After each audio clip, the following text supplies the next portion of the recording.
बकरीच्या लेंड्या, खारे माझ्या पांड्या, अकबर बिरबल छान छान कथा. एकदा बिरबल रस्त्याने जात असता वाटेत लागलेल्या एका मंदिरात शिरला आणि गाभाऱ्यात असलेल्या शिवलिंगाला नमस्कार करीत म्हणाला, हे सर्वेश्वरा, मला, माझ्या आप्तमित्रांना आणि शत्रूंनाही सुखी ठेव.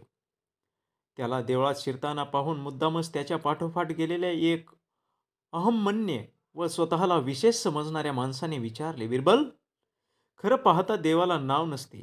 लोकांनी केवळ स्वतःच्या आवडी खातर व सोयी खातर ते नाव त्याला दिलेले असते. असे असताना व हा देव दगडाचा बनविलेला असताना याला सर्वेश्वर म्हणण्याऐवजी दगडेश्वर म्हटलं तर त्यात काय बिघडणार आहे? त्याचे हे तर्कट ऐकून बिरबल मुद्दामच म्हणाला, वाह वाह, काय ही तुमची अफाट बुद्धिमत्ता. काय हो साहेब, तुम्ही उद्या दुपारी माझ्या घरी जेवायला याल का? तेवढाच मला तुमचा अधिक सहवास घडेल. दुसऱ्यांना अक्कल शिकवू पाहणारा हा गृहस्थ दुसऱ्याकडले फुकट जेवणाचे आमंत्रण कधी सोडत नसे. त्याप्रमाणे तो बिरबलाकडे जाऊन पानावर बसला असता. बिरबल मुद्दामच आपल्या बायकोला अगोदर सांगून ठेवल्याप्रमाणे बोलला. काय बोलला? अगं माझ्या पांड्याला, बकरीच्या लेंड्या का नाही वाढल्या? त्याबरोबर बिरबलाच्या बायकोने पाहुण्याच्या ताटात काळ्या वाटाण्याची उसळ वाढली. तेव्हा तो पाहुणा म्हणाला, बिरबल, तुमच्या बोलण्यात दोन चुका झाल्या.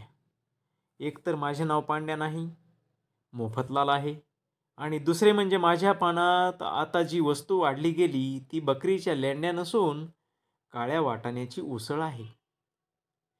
यावर बिरबल म्हणाला, पाहुणे, तुम्ही जे तुमचे मोफतलाल हे नाव सांगता ते जन्मल्यापासून काही तुमच्या कपाळावर तुम्ही घेऊन आला नाहीत. ते तुमच्या आईवडिलांनी त्यांच्या सोयीने व आवडीने तुम्हाला ठेवलेले नाव आहे. तीच गोष्ट काळ्या वाटाण्याची. निरनिराळ्या भाषांमध्ये त्याला निरनिराळ्या नावांनी संबोधले जाते. मग माझी आवड म्हणून मी तुम्हाला पांड्या आणि काळ्या वाटाण्यांना बकरीच्या लेंड्या म्हटलं तर त्यात काय चुकलं? पाहुणा म्हणाला, पण माणसाला काय, किंवा जो पदार्थ आपण खातो त्याला काय, आपण घाणेरडे नाव देणे योग्य नाही.